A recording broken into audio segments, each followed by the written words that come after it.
ओम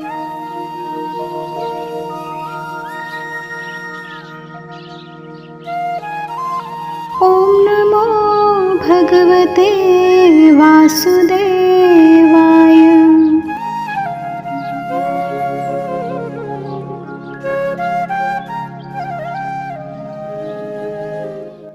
अध्याय 1 अर्जुन विषाद योग। द्रोणाचार्य के पास जाकर दुर्योधन क्या वचन बोला, इसे आगे के तीसरे श्लोक में बताते हैं। पश्येतां पाण्डुपुत्राणाम् आचार्य महतीं च मूं व्यूढां द्रुपदपुत्रेण तव शिष्येण धीमता। स्वामी जी हमें आचार्य का अर्थ स्पष्ट करते हुए समझा रहे हैं कि द्रोण के लिए आचार्य कहने में दुर्योधन का यह भाव प्रकट होता है कि आप हम सबके कौरवों और पांडवों के आचार्य हैं। शस्त्र विद्या सिखाने वाले होने से आप हम सबके गुरु हैं। इसलिए आपके मन में किसी के लिए पक्षपात नहीं होना चाहिए। तव शिष्येण धीमता, इन पदों का प्रयोग करने में दुर्योधन का यह भाव है कि आप इतने सरल हैं कि अपने मारने के लिए पैदा होने वाले धृष्टद्युम्न को भी आपने अस्त्र शस्त्र की विद्या सिखाई है, और वह आपका शिष्य धृष्टद्युम्न इतना बुद्धिमान है कि उसने आपको मारने के लिए आपसे ही अस्त्र शस्त्र की विद्या सीखी है। द्रुपद पुत्रेण, यह पद कहने का मतलब है कि आपको मारने के उद्देश्य को लेकर ही द्रुपद ने याज और उपयाज नामक ब्राह्मणों से यज्ञ कराया, जिससे धृष्टद्युम्न पैदा हुआ। वही यह द्रुपद पुत्र धृष्टद्युम्न आपके सामने सेनापति के रूप में खड़ा है।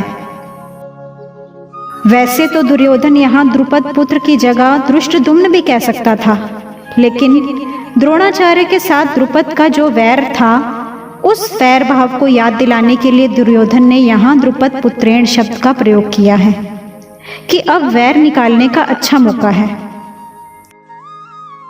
पांडु पुत्राणाम एताम व्यूढ़ाम महतीम चमूम पश्य का अर्थ है, द्रुपद पुत्र के द्वारा पांडवों की इस व्यूहाकार खड़ी हुई बड़ी भारी सेना को तो देखिए। तात्पर्य है कि जिन पांडवों पर आप स्नेह रखते हैं, उन्हीं पांडवों ने आपके सामने खास आपको मारने वाले द्रुपद पुत्र को सेनापति बनाकर व्यूह रचना करने का अधिकार दिया है।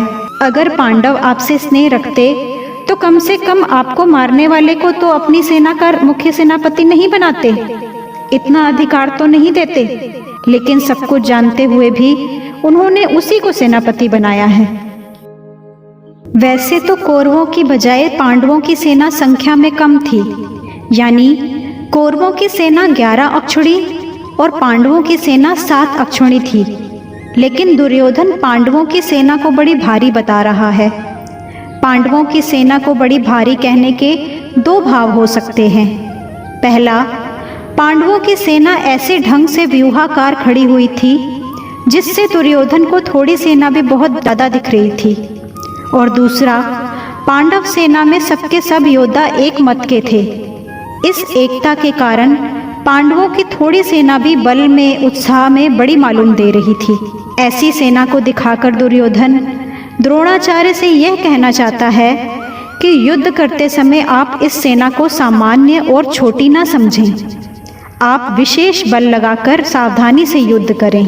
पांडवों का सेनापति है तो आपका शिष्य द्रुपद पुत्र ही, इसलिए उस पर विजय प्राप्त करना आपके लिए कौन सी बड़ी बात है।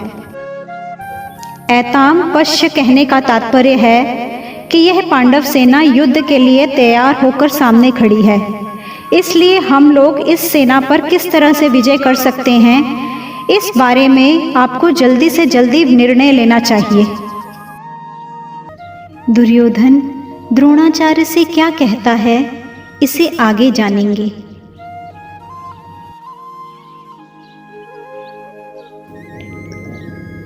अपने बच्चों को अच्छे संस्कार दें और उनको एक अच्छा इंसान बनने में हेल्प करें।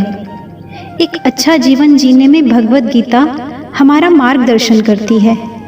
अगर आपको अच्छा लगे तो इस चैनल को सब्सक्राइब करें और बेल आइकॉन पे प्रेस करें।